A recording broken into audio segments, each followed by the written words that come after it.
내가 이 꼴이 되려고 그렇게 독하게 살았나 싶소. 돌이켜보면 내 청춘이란 게 참 우스웠지요. 젊은 날에 나는 세상 물정 모르는 패기로 똘똘 뭉친 그야말로 고집불통 덩어리였답니다. 남의 말은 귀에 들어오지도 않았고 내 방식이 아니면 다 틀린 줄 알았지요. 특히 군대라는 곳에 끌려가서 만난 그 고참, 김일병 때문에 내 인생이 송두리째 흔들렸던 그날들을 생각하면 지금도 가슴이 저릿저릿해진답니다. 그때는 참 춥기도 했지만 마음이 더 얼어붙어 있었지요. 내가 군대에서 처음 맡은 임무는 보급병이었는데 사실 보급 같은 건 잘 몰랐어요. 그냥 시키는 대로 움직이는 기계였달까. 내 고집이 얼마나 셌냐면 선임병이 이렇게 하는 거다 라고 가르쳐줘도 나는 내 방식대로 하려고 끙끙 앓다가 이를 그르치기 일쑤였거든요. 그날도 그랬답니다. 생활과는 퀴퀴한 땀 냄새와 곰팡이 냄새가 섞여 늘 축축했지요. 새벽 4시, 아직 세상이 잠들어 있을 시간인데도 우리는 벌써 기상해서 점호 준비를 해야 했어요. 낡은 철제 침상 위에서 몸을 일으키는데 덜컹거리는 소리가 사방에 울려 퍼졌죠. 내 위칸을 쓰던 김일병이 굳은 얼굴로 나를 내려다보고 있었답니다. 김일병은 나보다 한 달 먼저 군에 들어온 고참이었는데 성격이 참 까다로웠어요. 나한테는 유독 모질게 대했지요. 야, 너 지금 뭐 하는 짓거리냐? 이불 정리가 그게 뭐냐? 각이 완전히 죽었잖아. 너 훈련 나가서 행보관님한테 한 소리 들으면 네가 책임질 거냐? 김일병의 목소리는 항상 날카로웠고 마치 칼날이 뼈를 긁는 듯했지요. 나는 속으로 끙끙 앓았어요. 아니, 이불 하나 제대로 못 깬다고 이렇게까지 몰아세워야 하는 건지 말이에요. 나는 이미 이불을 팽팽하게 펴려고 팔이 빠지도록 당겼거든요. 그 뻣뻣한 군용 개구리 이불이 내 손에 잘 잡히지 않았던 것뿐인데 말입니다. 됐습니다. 고참님, 제가 알아서 하겠습니다. 잔소리 좀 그만하세요. 나는 퉁명스럽게 대꾸했지요. 이 고집이 문제였어요. 억울하면 억울하다고 말은 해야 하는데 내 억울함이 상대에게는 그저 반항으로만 보였던 것 같아요.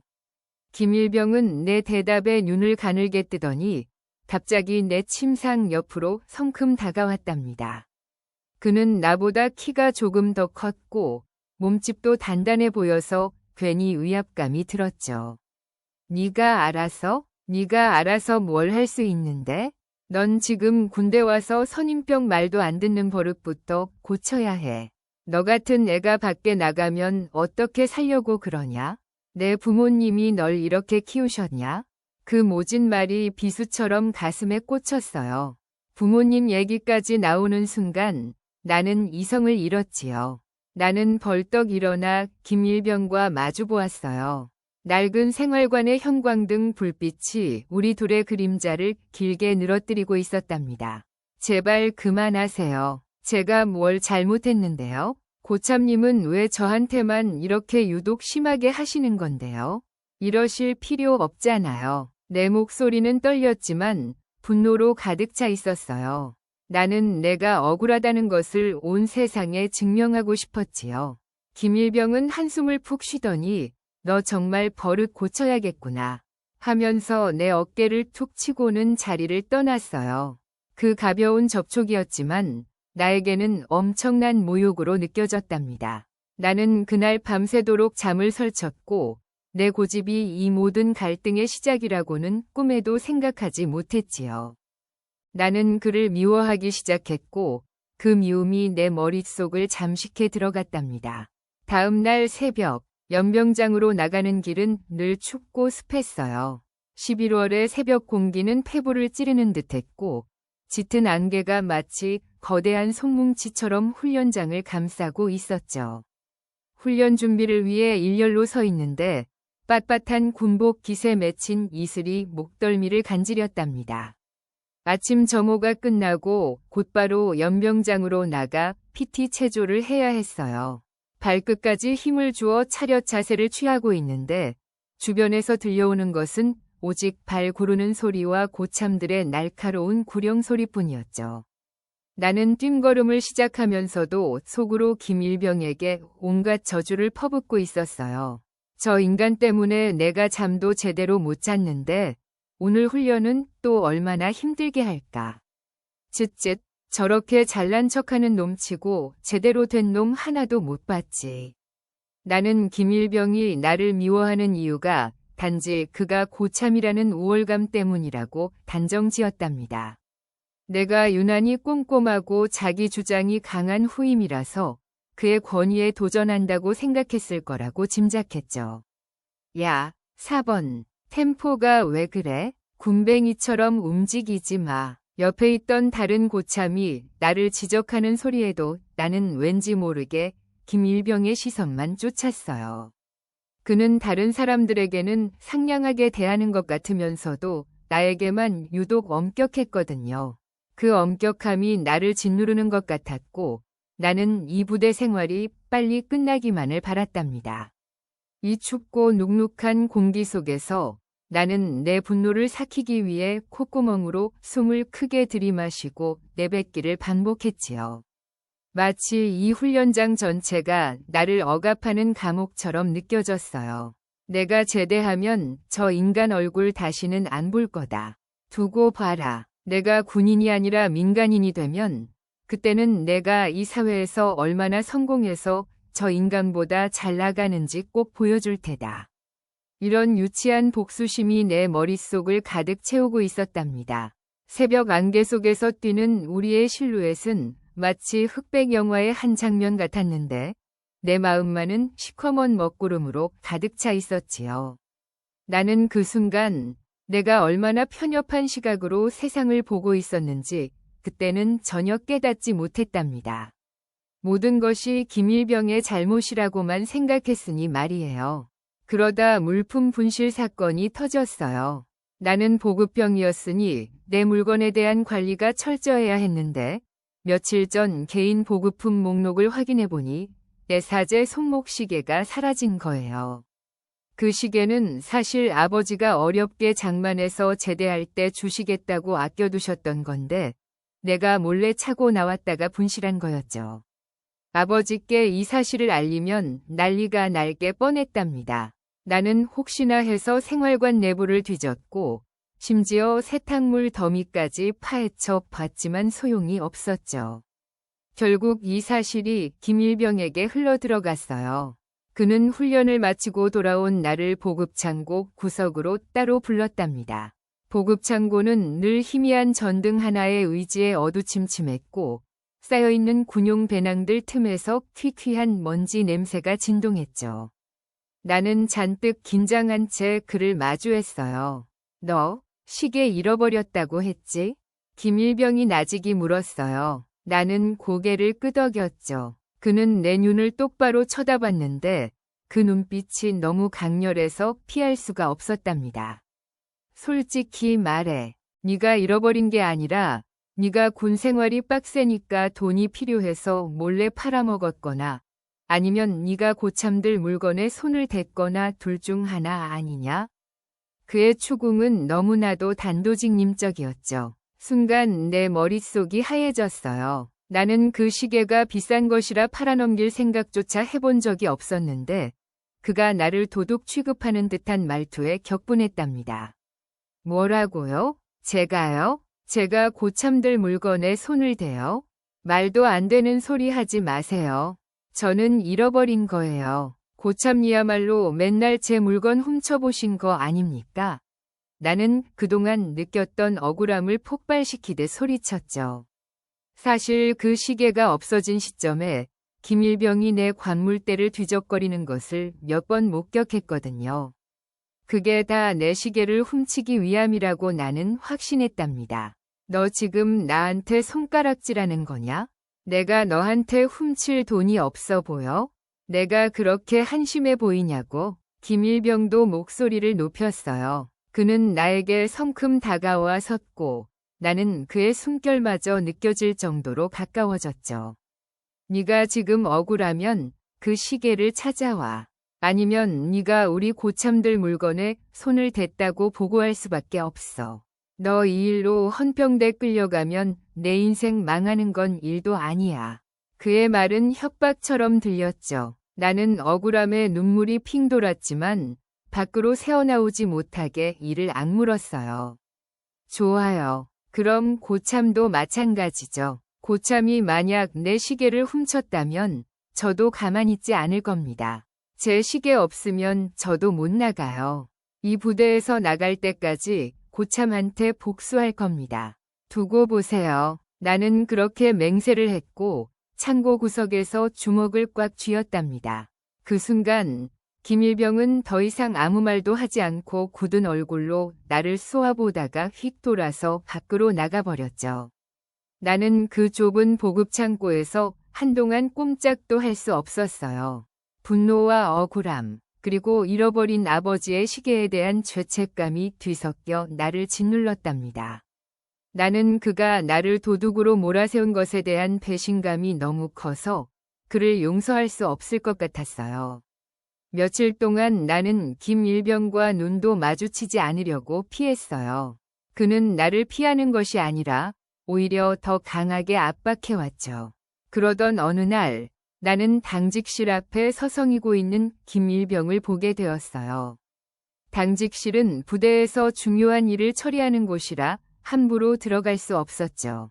김일병은 초조한 듯 복도를 서성이다가 손으로 이마를 짚더군요. 나는 그 모습을 멀리서 지켜보았어요. 저 자식, 분명 내 시계 훔쳐서 그걸로 뭐 꿍꿍이를 꾸미고 있을 거야. 분명히 돈이 급했겠지. 군인 월급이 얼마나 된다고. 아마 내가 잃어버린 시계를 팔아서 그 돈으로 군대에서 몰래 여자에게 선물을 보내거나 아니면 도박을 하고 있을지도 몰라. 나는 온갖 추측을 덧붙이며 그의 행동을 해석했답니다. 내 머릿속에 김일병은 비겁하고 탐욕스러운 존재로 굳어버렸죠. 나는 그가 당직실에 들어가 잠시 후 당직 사병이 자리를 비운 틈을 타 슬쩍 당직실 앞을 엿보았어요. 책상 위에는 서류철들이 어지럽게 놓여 있었고 김일병이 급하게 처리하고 간 듯한 흔적이 역력했어요. 나는 차마 안을 들여다볼 용기는 없었지만 그가 너무 초조해 보여서 나도 모르게 불안해졌어요. 만약 내가 그를 도둑으로 몰아세워서 그가 억울하게 징계를 받는다면 그 책임은 고스란히 나에게 돌아올 테니까요. 하지만 내 자존심은 그런 종류의 미안함을 허락하지 않았답니다. 나는 여전히 그가 나를 모함했다고 믿고 있었거든요. 저렇게 불안해하는 거 봐. 분명 뭔가 찔리는 게 있으니까 저러는 거겠지. 내 시계값이 꽤 나갔을 텐데 그걸로 쾌락이나 사치에 썼을 게 분명해. 나는 스스로에게 확신을 심어주며 그 자리를 떠났어요. 하지만 왠지 모르게 마음 한구석은 무거웠습니다. 김일병이 훔쳐간 것이 시계가 아니라 그 시계값으로 무언가 절실한 것을 해결하려던 것이라면? 이런 엉뚱한 상상까지 하게 되었지만 나는 곧바로 그 생각을 쳐냈어요. 아니야, 저런 놈은 그럴 리가 없어. 내 고집은 그때나 지금이나 꺾이지 않는 바위 같았답니다. 그렇게 며칠이 지났을까? 갑자기 김일병이 큰 소식통을 가지고 나타났어요. 다름 아닌 3박 4일의 포상 휴가였죠. 김일병은 부대 내에서 특별한 공로를 세운 것도 아니었는데 갑자기 휴가가 잡혔다고 선임들에게 통보하는 것을 제가 우연히 듣게 되었어요. 군대에서 포상 휴가는 하늘의 별 따기만큼 어려웠는데 저렇게 갑자기 휴가를 간다는 것은 무언가 석연치 않았죠. 웬 포상 휴가야? 저 자식 분명히 휴가증을 빼돌렸거나 아니면 부대 내에서 돈을 횡령해서 그 대가로 휴가를 받은 게 틀림없어. 나는 머릿속으로 온갖 시나리오를 짰어요. 보급병이었던 나였기에 부대 내의 작은 돈이라도 횡령한다면 그 파장이 얼마나 큰지 알고 있었거든요. 나의 의심은 확신으로 변해갔고 나는 그를 고발해야 한다는 강박관념에 시달렸답니다. 그날 저녁 김일병은 짐을 챙기며 동기들에게 인사를 나누고 있었어요. 그는 나에게는 눈길 한 번 주지 않고 휙 지나갔죠. 그 무심함이 나를 더욱 자극했어요. 나한테 미안하다는 말 한마디도 안 하고 저렇게 가다니 정말 파렴치한 인간이군. 나는 짐을 챙기는 그의 모습을 보며 내 시계와 그가 훔쳐간 돈이 혹시 이 휴가 비용으로 쓰이는 건 아닐까 생각했죠. 나는 그가 휴가를 떠나기 직전 그가 잠시 두고 간 관물대 주변을 맴돌았어요. 누구나 그렇듯이 휴가 나가는 사람의 물건은 왠지 모르게 열어보고 싶은 충동이 들었답니다. 결국 참지 못하고 나는 그의 관물대를 살짝 열어보았죠. 혹시나 내 시계라도 있는지 확인하려고 말이에요. 그런데 시계는 없었어요. 대신 낡은 군용 파우치 하나가 눈에 들어왔는데 그 안에는 종이 몇 장이 가지런히 접혀 있었답니다.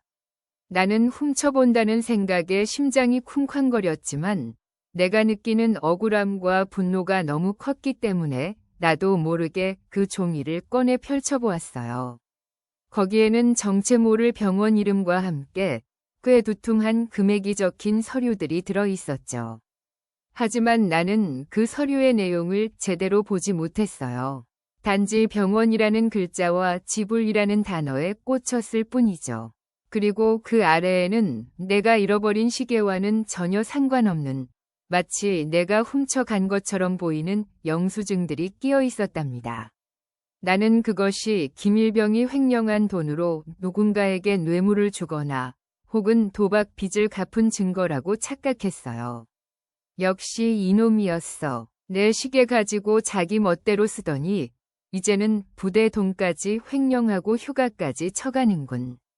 나는 배신감에 치를 떨며 그 서류들을 다시 파우치에 구겨 넣고 관물대를 닫았답니다. 잠시 후 김일병이 돌아와 짐을 챙기는 모습을 보며 나는 비참한 심정으로 그를 노려보았어요. 그는 아무것도 모른 채 그저 휴가를 가는 것에 들떠 있었죠. 나는 그를 고발해야 한다는 사명감에 불타올랐지만 동시에 내 손이 그의 물건을 건드렸다는 사실에 죄책감도 느꼈답니다. 하지만 이 모든 것은 내가 만들어낸 오해였을 뿐이에요. 나는 헌병대에 이 사실을 신고할까 말까 망설였지만 자칫 내 시계 분실건까지 엮여서 나까지 곤란해질까봐 일단 지켜보기로 했어요. 그가 돌아오면 모든 것을 밝혀내겠다고 다짐했답니다. 김일병이 떠난 후 부대에는 잠시 평화가 찾아왔지만 내 마음속은 태풍이 몰아치고 있었어요. 나는 며칠 동안 그가 남기고 간 증거물들을 곱씹으며 머릿속으로 시나리오를 썼죠. 그리고 그가 돌아오기 전 나는 더 이상 참을 수 없다고 판단했어요. 헌병대로 직행했죠. 떨리는 손으로 헌병대 사무실 문을 두드렸고 헌병 조사관에게 내가 겪은 모든 일을 털어놓았어요. 조사관님, 저는 제 개인 물품 분실도 억울하지만 김일병이 부대 자금을 횡령하고 그 돈으로 사적인 이익을 취한 것 같아서 신고합니다. 그리고 제 시계도 훔쳐간 것 같습니다. 나는 내가 본 서류의 일부와 시계 분실 사실을 자세히 설명했어요. 헌병 조사관은 내 말에 심각한 표정을 지으며 김일병의 포상 휴가와 관련된 모든 기록을 확인해 보겠다고 했죠. 나는 그가 돌아오면 바로 조사를 시작할 것이라는 통보를 받고 헌병대 대기실에서 초조하게 기다렸답니다. 며칠 후 김일병이 휴가를 마치고 복귀했어요. 그는 평소보다 더 지쳐 보였지만 나를 보자마자 굳은 얼굴로 헌병대로 향하더군요. 나는 그가 나를 원망하고 있을 거라 생각했지만 그보다는 헌병대의 조사가 두려워하는 것 같았어요. 나는 그가 헌병대에 끌려가는 모습을 보면서도 그래, 죗값을 치러야지라고 생각하며 내 마음의 앙금을 씻어내려 했답니다. 나는 김일병의 관물대를 다시 몰래 뒤졌어요. 혹시 그가 횡령 증거를 숨겨두지 않았을까 해서 말이죠. 그런데 이번에는 아까 보았던 그 파우치가 아니라 그의 개인 서랍 깊숙한 곳에서 아주 작은 수첩을 발견했답니다. 나는 주저없이 그 수첩을 펼쳤어요. 그 안에는 빽빽하게 적힌 날짜와 금액들이 있었는데 그것들은 내가 며칠 전에 보았던 병원 영수증들과는 전혀 다른 내용이었어요. 수첩에는 이렇게 적혀 있었죠. 5호 시립병원, 3차 항암 치료비 120만 원, 4차 입원비 85만 원. 나는 그 숫자를 읽는 순간 숨이 멎는 것 같았어요. 그가 횡령했다던 돈은 사실 그의 가족 중 누군가를 위한 병원비였던 거예요. 그리고 그 수첩의 마지막 장에는 잉크가 번진 듯한 작은 메모가 있었는데 내용은 이랬답니다. 아무리 해도 생활비와 병원비가 감당이 안 된다. 휴가 나가서 외삼촌께 마지막으로 부탁드려야겠다. 내 시계는 어떻게든 되겠지. 이 메모를 읽는 순간 내 머릿속이 하얗게 변했답니다. 나는 내가 얼마나 끔찍한 오해를 하고 있었는지 깨달았어요.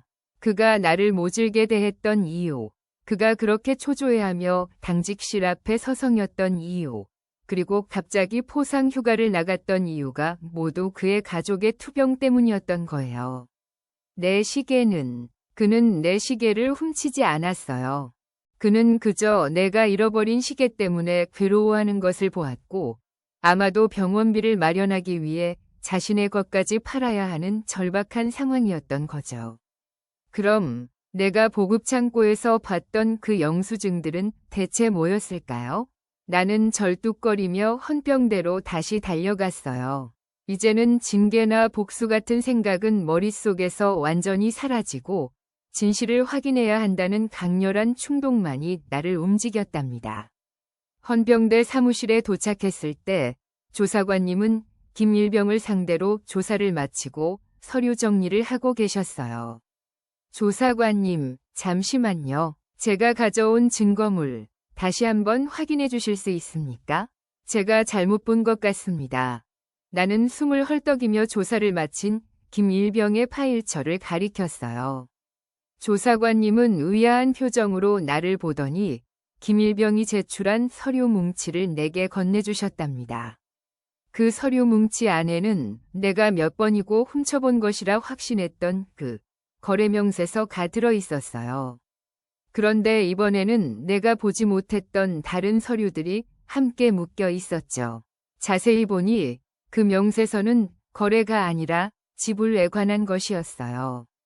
첫 장에는 김일병 본인의 이름과 함께 5호 시립병원, 2인실 병실 사용료 및 간병인 지원 서비스 비용 지불 완료라고 적혀 있었답니다. 그리고 그 아래에는 김일병의 이름으로 서명된 병원비 납부 확인서가 있었죠. 내 손이 파르르 떨리기 시작했어요. 내가 횡령이라고 확신했던 그 돈은 사실 그의 어머니나 누이의 병원비를 위한 선지급이었던 거예요. 그리고 그가 휴가 나갔을 때 그는 아마도 병원에 가서 최종적으로 잔금을 치르거나 아니면 면담을 하고 돌아왔던 것이 분명했답니다. 그는 그 누구에게도 말하지 못하고 혼자서 모든 짐을 짊어지고 있었던 거예요. 나는 그가 내 시계를 훔쳐갔다고 의심했던 그 순간부터 그를 가해자로 몰아세웠던 모든 순간들이 주마등처럼 스쳐 지나갔어요. 조사관님, 이 서류가 대체 뭐죠? 왜 김일병이 이런 서류를 가지고 있는 거죠? 나는 거의 울먹이며 물었어요. 조사관님은 내 불안한 눈빛을 보더니 왠지 모르게 안쓰러운 표정을 지으셨답니다. 이건 김일병이 휴가 기간 동안 처리한 내용입니다. 본인 소유의 물건이 아닌 가족의 위급 상황 때문에 긴급하게 처리해야 할 일이 있었다고 소명했지요. 이 서류는 부대 내에서 일정 금액의 휴가비를 선지급받고 그 금액을 병원비로 지불했다는 것을 증명하는 거래명세서입니다. 그가 휴가 전에 왜 그렇게 초조해했는지 알겠더군요. 조사관님의 설명은 내 가슴에 거대한 돌덩이를 던지는 것 같았어요. 내가 훔쳐봤다고 의심했던 그 돈과 서류들이 사실은 그가 가족을 위해 고군분투했던 처절한 기록이었던 것이죠. 내 시계는 대체 어디로 간 걸까요?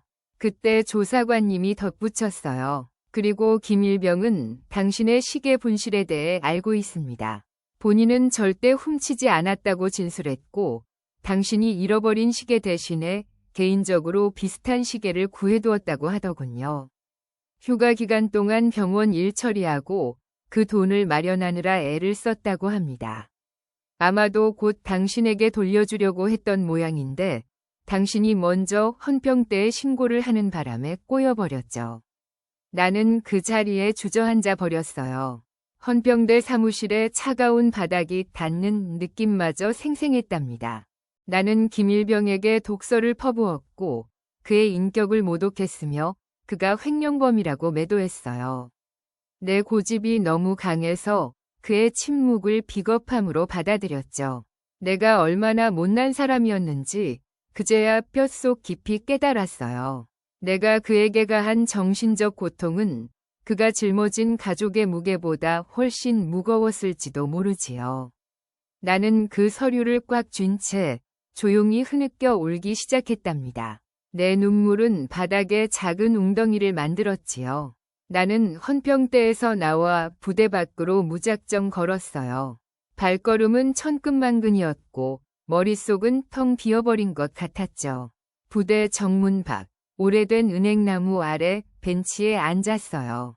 가을의 끝자락이라 잎사귀들이 거의 다 떨어져 앙상한 가지만 남아있었는데 그 모습이 내 마음 같았답니다. 나는 그곳에서 한참을 멍하니 앉아있다가 문득 고개를 들었어요. 멀리서 저벅거리는 발소리가 들려왔죠. 그것은 김일병이었어요. 그는 휴가를 마치고 복귀하는 길이었고 그의 어깨는 여전히 축 처져 있었답니다. 그는 나를 보자마자 멈춰 서더니 잠시 망설이는 듯하더군요. 나는 그를 똑바로 바라볼 자신이 없어서 고개를 숙였어요. 그때 그가 내 옆 벤치에 조용히 다가와 앉았어요. 주변에는 아무도 없었죠. 짙은 새벽 안개가 걷히기 시작하는 아침이었지만 우리 주변만은 여전히 짙은 회색빛이었답니다. 후이마, 너 헌병대 가서 나 고발했더구나. 그의 목소리는 예상했던 것처럼 분노가 아닌 깊은 체념으로 가득 차 있었어요. 나는 고개를 들 용기가 없어 대답하지 못하고 눈물만 뚝뚝 흘렸죠. 내가 너한테 모지게 굴었던 거 다 미안하다. 사실 네가 그토록 소중히 여기던 시계를 내가 만졌던 건 맞아. 하지만 내 시계를 훔치려던 게 아니었어. 네가 너무 소중히 여기는 걸 보고 혹시라도 잃어버릴까 봐 확인하려고 관물대를 열었지. 그건 명백한 내 잘못이야. 고맙게도 네가 먼저 헌병대에 신고해줘서 내가 이 모든 상황을 소명할 수 있게 됐지 뭐니. 그의 말이 이어졌어요. 네가 내 서류를 봤을 거라 생각했어. 그래서 일부러 네가 볼 수 있도록 해둔 것도 있어. 네가 나를 오해하고 괴로워하는 걸 알았거든. 내 시계는 내 휴가비로 어머니 병원비를 마련하느라 도저히 돌려줄 수가 없었단다. 내가 휴가 중에 급하게 외삼촌께 마지막 부탁을 드렸고 그 돈을 병원에 입금한 내역이 바로 네가 본 그 거래명세서였던 게지. 네가 나를 도둑이라고 생각해도 좋으니 제발 어머니께만은 이 사실이 알려지지 않기를 바랐어. 나는 그제야 모든 퍼즐 조각이 맞춰지는 것을 느꼈답니다. 김일병은 자신을 희생하고 있었어요. 그는 나를 비난할 수도 있었지만 오히려 모든 죄를 뒤집어쓰고 자신을 변호하지 않음으로써 내 명예를 지켜주려 했던 거예요. 그는 내가 잃어버린 시계를 돌려주려 애썼고 그 과정에서 부대 자금을 횡령했다는 오해를 받으면서도 가족의 비밀을 지키려 했던 거죠. 김일병, 저는 정말 면목이 없습니다. 나는 바닥에 엎드릴 듯 고개를 숙였어요. 제가 너무 못났습니다. 고집만 세워서 선임의 말도 거역하고 심지어 제 착각으로 선임의 명예까지 짓밟으려 했습니다. 제 시계는 괜찮습니다. 제가 아버님께 말씀드릴게요. 제가 잘못한 겁니다. 정말 죄송합니다. 내 목소리는 쉰 소리가 났고 눈물은 멈추질 않았어요. 그는 나를 일으켜 세우며 억지로 웃어 보였답니다. 됐어.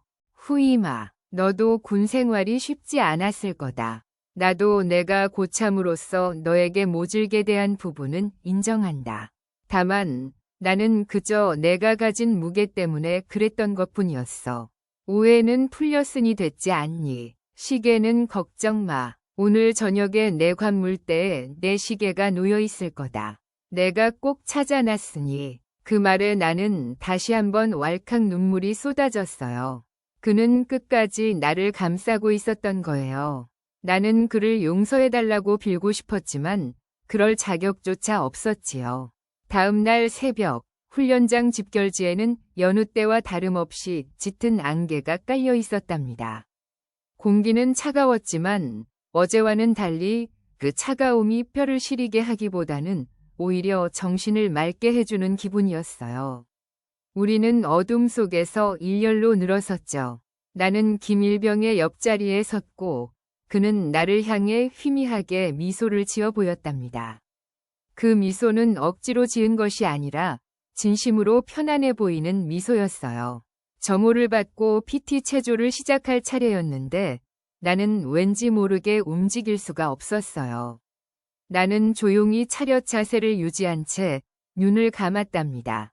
어제의 그 끔찍한 후회와 죄책감 속에서 나는 김일병에게 진심으로 고개를 숙이고 속으로 용서를 구했어요. 나의 고집과 오만이 얼마나 많은 사람을 괴롭게 했는지 그 무게를 이제야 알았답니다. 김일병, 당신을 용서해달라고 말하는 게 아니라 제가 당신께 용서받고 싶습니다. 제가 잘못했습니다. 나는 속으로 수백 번 되뇌었지요. 훈련 준비 소리, 고참들의 구령 소리, 모든 소리가 멀게만 느껴졌어요. 나는 깊은 숨을 들이마시며 이 안개 속에서 김일병과 함께 서 있다는 사실에 감사했어요. 모든 오해가 풀리고 진실이 드러났을 때 찾아오는 이 평온함은 내가 군대에서 겪었던 그 어떤 훈련보다도 값진 경험이었답니다. 우리는 힘차게 구령을 외치며 뜀걸음을 시작했어요. 안개 속에서 함께 뛰는 우리의 발걸음은 어제와 달리 완벽하게 일치했답니다. 이제 그에게는 미움도 분노도 없었어요. 오직 깊은 이해와 용서만이 남아있었지요. 나는 그 냄새마저도 익숙해진 새벽 안개 속에서 비로소 마음의 짐을 내려놓고 건강하게 군 생활을 이어나갈 수 있을 것 같았답니다. 고집불통이었던 나를 그가 용서해 준 것만으로도 나는 평생 감사하며 살아가야 할 거예요.